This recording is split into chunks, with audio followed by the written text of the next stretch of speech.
Lamps are really popular right now. What could we do as a video? The manufacturing concerns with making 3D printed lamps. So we recently released a lamp puck on Teleport so that you're actually able to create your own lamps and have them printed and shipped to customers.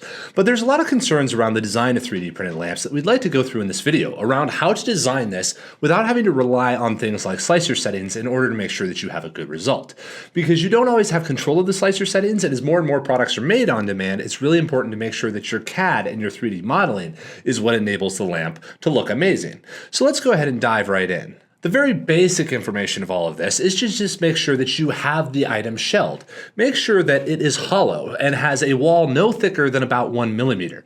This makes sure that you actually have pass-through regardless of what the color is so that you can see the lamp glow, and you still have something robust and reliable that can be shipped without it breaking. This is not traditional vase mode. All of the parts printed through Teleport go through just a standard printing profile, which means that it'll go around the outer edge.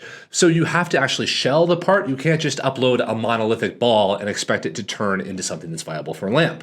Vase mode is also very, very delicate. When you print that sort of way, you end up with parts that are weaker. Whereas if you print with traditional profiles, you can create something that's more durable, even though it's thin-walled. This also allows you the ability to create single-piece monolithic lamps. Many lamps are built with a base and a top. It's very common to make it like that.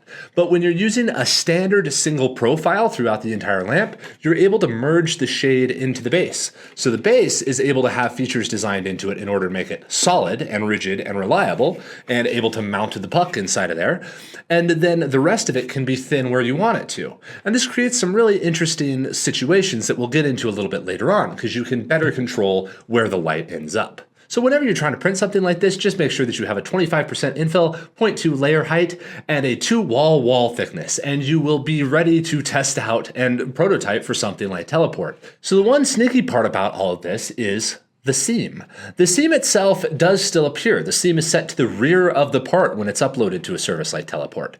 But now you have to design for the seam. And now many of the simplest ways to get around this are to use something like texturing in order to hide the location of the seam so that you have still a very nice matte general surface finish rather than a pure 3D printed finish. And that also helps to get rid of any other sort of artifacts that might come up during printing. So if you design in a texture to the part, that's a great way to deal with the seam. Or if you design a really jagged lamp with like a lot of features on the outside, that's also a great way of dealing with the seam so that it looks beautiful when you finally light it up. Now, designing with bases is not a bad thing, and in fact can create a really cool aesthetic because you want contrast between the different parts. And you're able to upload 2 separate parts and have this printed in one color and this printed in another color, all you want, and of course include the puck light. But what comes from this is that, again, you're restricted to a very particular profile. So the base will have its own appearance. Now, here you can see the inner 25% infill, which can be a challenge on that because you're dealing with the opacity of the base. But the way to get around this is actually design in internal structures inside of there. You could basically do slats all along the outer side, which create walls inside of walls inside of walls.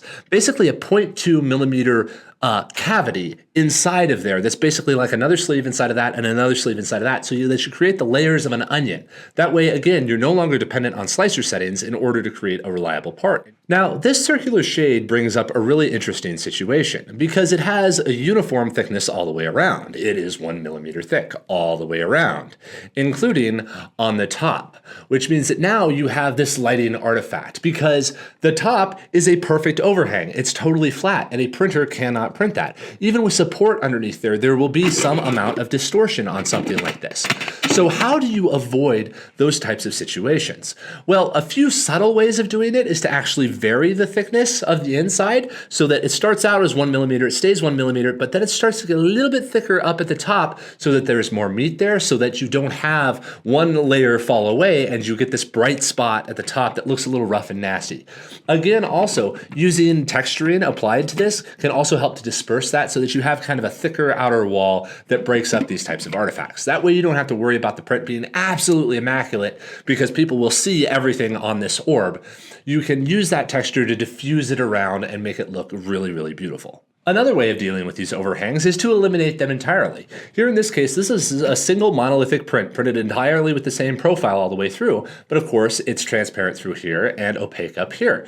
Now up here we applied a chamfer to the inner walls so that there is no overhang on the top. And actually if we were to go back around this, we would probably rebalance it so that the top was the same thickness as the base, and it would basically look like a pillar that could be turned upside down. That would be a really cool way of going about this lamp, so you can use industrial design to create all kinds of new capabilities around the restrictions that are available. But this eliminates the overhang so that you don't have a kind of nasty upper part while still having the transparency on the side, where again, it's about 1 millimeter thick, and then you have the solid base on the bottom that the puck is able to go into in order to light this lamp up. This is one single print. It's very fast, it's very efficient, but again, a texturing. Apply a little bit of texturing to the outside, and then you can add different patterns. You can use a logo if you want to, and then you can eliminate any sort of artifacting, because artifacting will always be a problem. 3D prints have shrinkage and growth and all the rest of it. This part, when the light is turned off, shows a small wrinkle around the top that is not very seemly, and that is something that you want to watch out for because it can create a bad experience when the light is not turned on. But again, we wanted to highlight them inside of this video so that everybody can see what could go wrong if you don't actually use it. But this lamp brings up another great example of ways to create kind of a new sort of aesthetic. Since 3D printing is able to create impossible geometries, you can create internal patterns that aren't viewable on the outside, to where again, it looks smooth and white and monolithic, but as soon as you turn on the light, you see whatever is presented on the inside. We've talked about this before, where you can use translucency to create all kinds of nifty capabilities. You could put a special message inside of there that no one sees until they actually light the lamp. These are all really cool capabilities that have never been possible before, but now you can create a really unique product that never really existed. So hopefully that made clear some of the things to be aware of when designing lamps. You want to use the same profile throughout because creating fully monolithic lamps is totally possible. We've produced a negative, and of course we have designs of the puck available. So you can actually design your own lamps, and then you can just upload them to Teleport, and then when somebody orders it from your store, we will print it, include the puck, and ship it straight to your customer for you so that you can start up a 3D printed lamp business basically with no startup at all. Just design the lamps and upload them. It's a really cool capability, but you need to watch out for the seam, make sure you're applying textures to the outside of the parts whenever possible, unless you want the 3D printed look and are using that intentionally, but then also watch out for your overhang so that you have the light go where you want it to go. But ultimately, when you're testing it out, just make sure that you're using a 25% infill with a 2-wall thickness, and make sure it's a 0.2 layer height. And then you get a pretty good approximation of what the lamps will be coming out of a service like Teleport.